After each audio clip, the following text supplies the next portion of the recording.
বাংলাদেশ জাতীয়তাবাদী সামাজিক সাংস্কৃতিক দল জাসাস কর্তৃক কুমিল্লা উত্তর জেলা কর্তৃক আয়োজিত মরহুম আরাফাত রহমান পুকুর স্মৃতি ফুটবল টুর্নামেন্টে আজকে রাবি উচ্চ বিদ্যালয়ের মাঠে ইলেকট্রিকে হাজার হাজার যুব সমাজ মাদককে না বলে আজকে আবার সেই ঐতিহ্যের ধারাবাহিকতায় যুব সমাজকে ধ্বংসের হাত থেকে বাঁচানোর জন্য জাতীয়তাবাদী সামাজিক সাংস্কৃতিক দল এত সুন্দর একটা আয়োজন করেছে।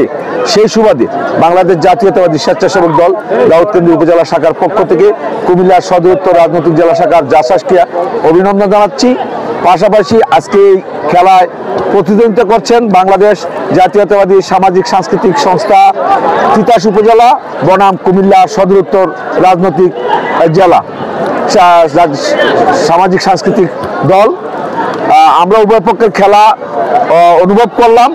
তো পাশাপাশি তিতাস উপজেলা একদমই এগিয়ে আছে, কিন্তু খেলাটা আজকে এত প্রাণবন্ত হচ্ছে যে দর্শকের মুহমে তাড়ি পড়ছে। সেখান থেকে বোঝা যায় যে যুব সমাজ এই দেশটাকে ধ্বংসের হাত থেকে বাঁচানোর জন্য তারা এগিয়ে আসছে।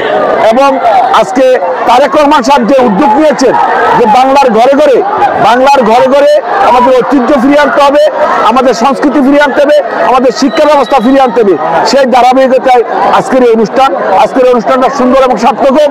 এবং জাতীয়তাবাদী সামাজিক সাংস্কৃতিক সংস্থা কুমিল্লা সদর উত্তর রাজনৈতিক জেলা শাখা এবং তিতাস উপজেলা জাসারি আমরা ধন্যবাদ জ্ঞাপন করে, আয়োজকদেরকে ধন্যবাদ জ্ঞাপন করে, উপস্থিত সকল নেতৃবৃন্দকে ধন্যবাদ জ্ঞাপন করে আমাদের উদীয়মান তরুণদের আইডল ডক্টর খন্দকার মোশাররফ হোসেন সাহেবের সূর্য সন্তান, আগামী দিনের ভবিষ্যৎ মেঘনা দাউদকান্দি তিতাসের জননেতা ডক্টর খন্দকার মারুফ হোসেন সাহেবের এই উদ্যোগকে স্বাগত জানিয়ে আগামী দিনগুলোকে যুব সমাজকে নিয়ে তার যে পরিকল্পনা, সেই পরিকল্পনা ধীরে ধীরে এগিয়ে যাচ্ছে এবং আগামী দিনগুলোতে বাস্তবায়ন হবে এই আশাবাদ ব্যক্ত করে আমি বক্তব্য শেষ করছি।